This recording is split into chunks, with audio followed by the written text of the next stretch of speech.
Voters approved medical marijuana in Michigan in 2008 by a wide margin.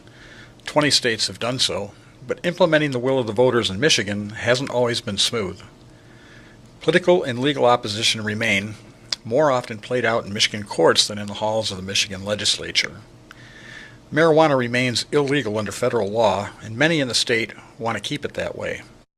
Nowhere in that statute were there provisions for dispensaries. But some have said they'd like to see marijuana reclassified so that it could be dispensed as medicine through pharmacies like any other medicine.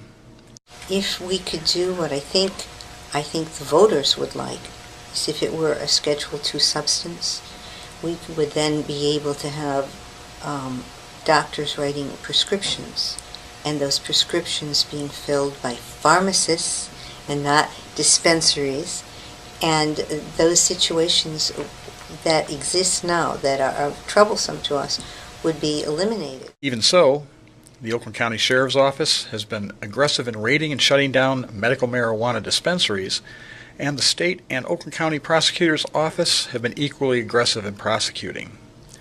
One example is the Wellgreens dispensary opened in Holly in January of 2013 and promptly busted, even after securing village approval to operate. I really do believe in medical marijuana. I mean, there's nothing to believe in because it's science. It works whether you believe in it or not. And I've seen a lot of sick people, especially since opening the dispensary for the short time and serving patients, that it really does cause an enormous benefit to their life. The law is fairly clear, and that it should be always interpreted in favor of a defendant. But the problem is that's not what has been going on. These judges and prosecutors have been used to marijuana being illegal and something that they punish people for so long. It's my belief that it's just difficult for them to change, and they're doing everything in their power to find ways to prosecute anybody engaging in medical marijuana. We know the Attorney General, the leading law enforcement agent in our state, has been on a crusade against medical marijuana, as has the Oakland County Prosecutor's Office, getting involved in every single possible case, taking many of the cases to the Court of Appeals, Supreme Court. But our Attorney General doesn't want it, and he has set out the policy as a leading law enforcement agency, directing the law enforcement community to look for loopholes, look for ways in which the immunity and protections of the Act don't apply so you can arrest people, with the message being given to the community at large to be afraid. It seems like a lot of the rules surrounding Michigan medical marijuana have been actually promulgated based on busting people, prosecuting people, and then saying, and the court's issuing a ruling saying, well, this is what it really means.